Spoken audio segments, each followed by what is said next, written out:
The movie opens with a TV documentary-style presentation. It features a series of interviews that take viewers back in time, focusing on Wikus Vandermeer, an operative of Multinational United, MNU, and a starting event from 2 decades prior, the arrival of a starship carrying 1.8 million extraterrestrial beings. The starship, to the world's shock, comes to a halt mid-air over Johannesburg, South Africa, instead of major world cities like Washington, Manhattan, or Chicago. For 3 months, the starship hovers silently, creating global suspense and curiosity. Eventually, human authorities decide to breach the spaceship. Inside, they find a grim scene: a large population of extraterrestrial creatures, many of whom are either dead or in a state of severe malnutrition. Initially, humans believed this discovery to be a historic encounter and a scientific breakthrough. However, concluding that the extraterrestrial leaders may have died due to malnutrition and disease, humans decide to enslave the aliens. The aliens, dubbed Prawns due to their appearance, find themselves stranded on Earth with no means to return home, as the command module of their starship is irretrievably lost. In response to this situation, the government permits the aliens to leave their ship. They are relocated to a makeshift camp in a desolate military compound in Johannesburg, named District 9. This area is characterized by overcrowded and substandard living conditions. Despite the government's effort to enforce a strict separation between the aliens and human residents of Johannesburg, tensions rise. The local Nigerian community, particularly affected by the aliens' presence, grows wary of what they perceive as a lack of civilization and humanity among the extraterrestrial beings. The aliens, struggling to adapt to their new environment, engage in activities like scavenging garbage and using their unique technology to survive. This leads to increasing resentment amongst the locals, who feel that the aliens are usurping Johannesburg, turning it into a place of lawlessness and ruin. The city, already grappling with issues of militarization and lawlessness, descends further into chaos with the aliens' involvement in crime, such as theft, arson, sexual assault, and murder. In the midst of a chaotic and dystopian setting, Multinational United, MNU, a powerful corporation specializing in the manufacture and sale of weapons, forges a pact with the government. Their objective: to demolish District 9, a decrepit and overcrowded area inhabited by the extraterrestrial beings. This drastic measure is aimed at forcing the alien population to relocate to a more suitable living space. The government's intention behind this operation is to reinstate peace and order among both humans and aliens, hoping to mitigate the escalating tensions and conflicts. MNU is tasked with the eviction of the alien inhabitants, operating under a legal UIU protocol. The responsibility for overseeing this daunting task falls on Wikus Vandermeer, a man known for his intelligence and mild-mannered nature. Wikus, a devoted husband, has a personal connection to MNU through his father-in-law, who holds a high-ranking position within the organization.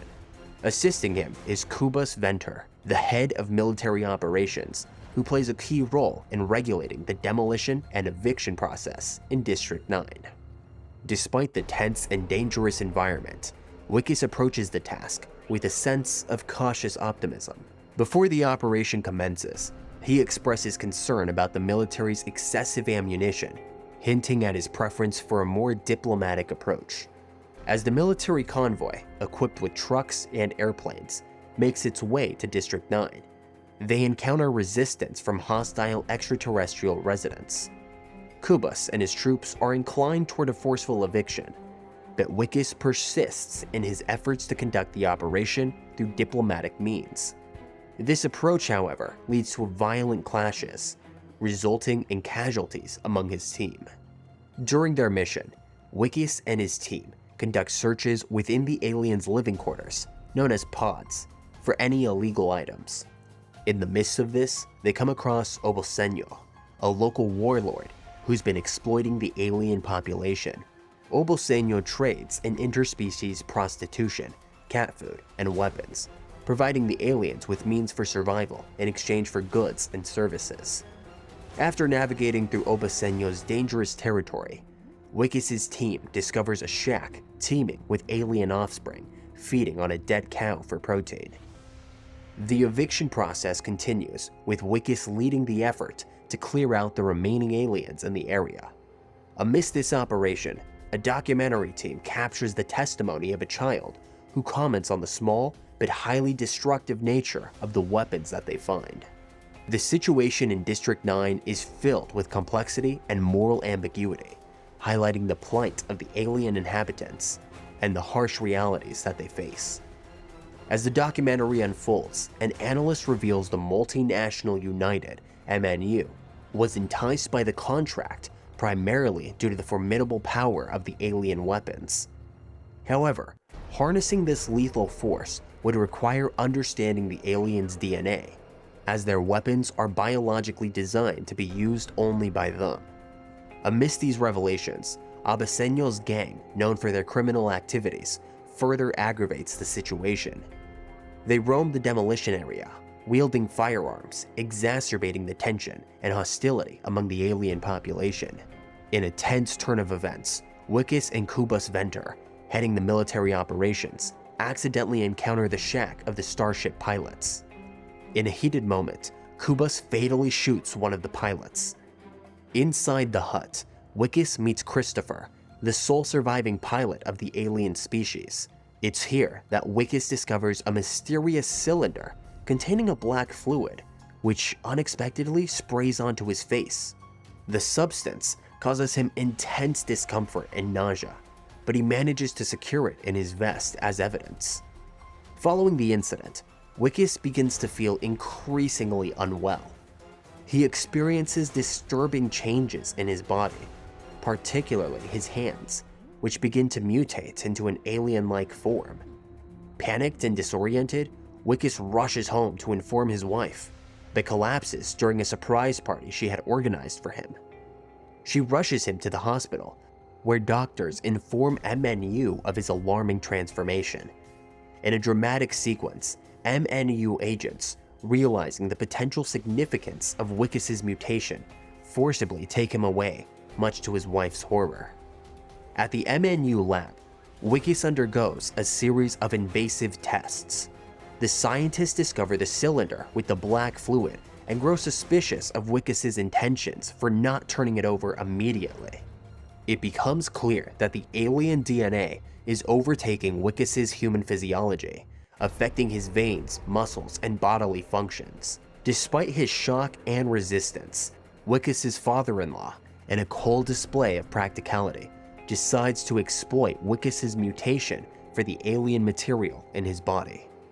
In a desperate bid for freedom, Wickes summons his remaining strength and escapes the MNU lab. His attempt to return home is stopped when he finds MNU agents waiting for him. With no choice left, he flees into the city, now the target of a city-wide manhunt. His harrowing journey leads him to the slums of District 9, where he spends a restless night, contemplating his grim situation. The following morning, Wickes, now a fugitive, stumbles upon the shack where Christopher, an intelligent alien, lives with his young son. Entering the shack, Wickes is astonished to find it filled with advanced technology and computers, displaying complex alien code. He realizes that Christopher is more than just a resident of District 9. He's a leader among his people, working secretly to activate the command module of their stranded spaceship. Christopher reveals to Wickes that he can reverse his mutation and restore his human form using the black fluid Wickes had earlier confiscated. However, Christopher needs Wickes' help to refuel the spaceship's engine. Wickes confesses that the black fluid was seized by MNU when he was captured, leaving them seemingly without options. Christopher is initially disheartened, realizing they lack the necessary weaponry to infiltrate MNU and retrieve the fluid. Recalling Obasanjo's arsenal, Wickes leads Christopher to the warlord's camp. There, they encounter a group taunting Wickes over rumors of his alleged intimate relations with an alien. In the ensuing chaos, Wickus successfully steals alien weaponry. Obasanjo, enraged by the theft, vows revenge and expresses the desire to consume Wickus's mutated arm, believing it will grant him extraordinary powers. Armed with the alien weapons, Wickus and Christopher boldly infiltrate MNU's headquarters. They navigate their way to the laboratory in search of the black fluid cylinder.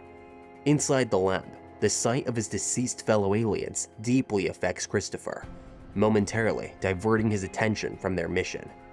Nevertheless, they manage to secure the cylinder and head back to their shack. However, tensions rise between the two, culminating in a physical altercation. In a desperate move, Wickus overpowers Christopher and takes control of the command module himself. Their escape is frustrated when MNU's military operatives, led by Kubus, damage one of the module's engines. The module crashes and Wickus is apprehended by the operatives. However, the situation takes another turn when Obasanjo's gang intervenes, overpowering the MNU forces and capturing Wickus. Obasanjo, driven by his belief in the power of Wickus's alien arm, orders his men to amputate it. Amidst the chaos, Christopher's son, demonstrating remarkable ingenuity, remotely activates a mechanical suit from the command module. The suit launches an attack at Obasanjo and his gang, disrupting their plans and adding another layer of complexity to the unfolding events in District 9. In the climactic moments of the story, Wickus Vandermeer, now liberated, commandeers a powerful battlesuit, turning the tide in the intense conflict against the MNU forces. The suit, equipped with a variety of destructive capabilities, allows Wickus to effectively combat the armed men who stand in his way. In the midst of this fierce battle, Wickus is struck down by a sniper's bullet. Weakened and realizing the gravity of the situation, he urges Christopher to return to the starship's command module. Although Christopher is initially reluctant to leave Wickus behind, he eventually concedes, promising to return and restore Wickus's human form. As Christopher and his son depart Johannesburg aboard the starship, the human onlookers are left in a state of awe and satisfaction, watching the ship ascend into the sky and out of sight. Meanwhile, Wickus, severely injured and ejected from the mechanical suit, struggles to drag himself away from the chaos. His efforts are frustrated when Kubus Ventur, intent on capturing him, discovers his weakened state. Kubus, contemplating Wickus's fate, decides against taking him back to MNU, opting instead for a more lethal resolution. Just as he's about to execute Wickus, a group of aliens, colloquially known as Prawns, intervene, saving Wickus and overpowering Kubus. Later in the year, the documentary continues with analysts, family, and friends of Wickus reflecting on his mysterious disappearance. They speculate about his possible whereabouts, suggesting that he might be hiding in the mothership, or held captive by the MNU and the government. Revelations about MNU's unethical practices and biological experimentation are brought to light by Wickus's former colleagues. The documentary concludes with an emotional scene involving Wickus's wife, who holds a metal rose. She believes it to have been left by Wickus on their doorstep, a theory supported by the fact that Wickus enjoyed crafting handmade gifts for her. The film ends with a transformative revelation. Wickus, now fully mutated in an alien form, is seen in Johannesburg junkyard holding a metal rose. This final scene leaves us with a powerful image of Wickus's love enduring even through his profound physical transformation. Man, Wickus, I was rooting for you, but honestly, that's a pretty rough ending. Yeah, how would you feel if, aliens came and they turned you into an alien and the human race just turned against you? Let me know in the comment section below. Overall, this movie recap definitely deserves a like, so click that like button and let us know what you thought about this movie recap between 1 to 10 in the comment section. And hey, if you want to see another movie recap, then click that video that's on screen now. Thank you guys so much for watching this video. We've got more movie recaps lined up and coming to your inbox. So make sure you stick around and I'll see you in the next movie recap.